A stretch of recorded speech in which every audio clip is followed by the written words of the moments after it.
want to try to get down to the cafeteria. I'm thinking it's closing rather soon, but it would be Chris Duffy, Leonard Benedetto, Michael Vessel, Scott Wilson, Jerry McMillan, and Greg Belanger.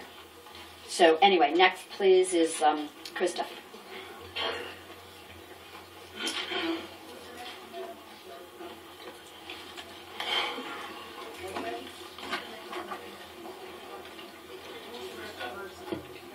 Duffy. You, go ahead. Okay, so you've got members of the Public Safety and Security Committee, my name is Chris Duffy and I reside in New Britain with my wife and 2 children and are currently expecting our 3rd.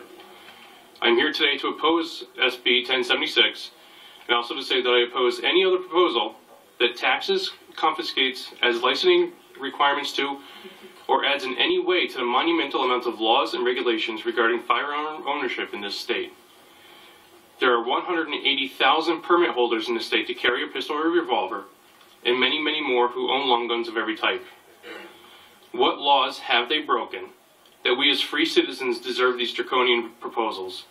In what way will any of the proposed legislation have an effect on any criminal? If our state puts these proposals into practice, at some point people will not be able to blame guns when another terrible event takes place. So what will people ask for then? What right will come under fire? Will you be part of a populace that systematically dismantles the Constitution of this state every time an evil person commits an atrocious act? If the Second Amendment rights of Connecticut citizens is infringed into oblivion, what other right will they lose later when the very rules that were passed to curb gun violence fail?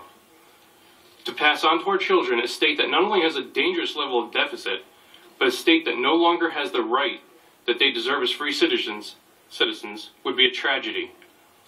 Should our children grow up in a state where they can be stopped and searched without warrants or even reasonable suspicion because the Fourth Amendment is no longer protected? Should our children be unable to verbally fight an unjust government because their First Amendment right was nullified here in the state? If we take away the right to be armed from people today, our children will lose another right tomorrow.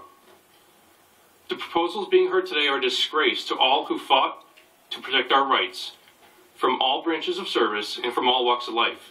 And I'm ashamed to have to be here fighting to stop these tyrannical proposals in the Constitution state. Please use facts and the Constitution of the state and the nation in deciding on your vote. I want to thank you for hearing myself and everyone else in this room who spoke today. And I added my contact information to my written testimony if you have any other questions at any time down the line. Thanks very much, Chris. I would like to next, Representative Patel. Thank you, Madam Chair. You know, you said that, I think you alluded to the fact that at some point we may need to fear our own government. And the issue here is some people feel that we never have to fear our own government anymore, that we never have to fear an abusive government anymore, so there's really no need for guns to defend ourselves against the government. So I just want to hear your response to that. It is every citizen's duty to pay attention to the government in case the government becomes unjust. You may not be unjust now, but unfortunately not every good person who steps onto this bench or takes a seat with you stays that way.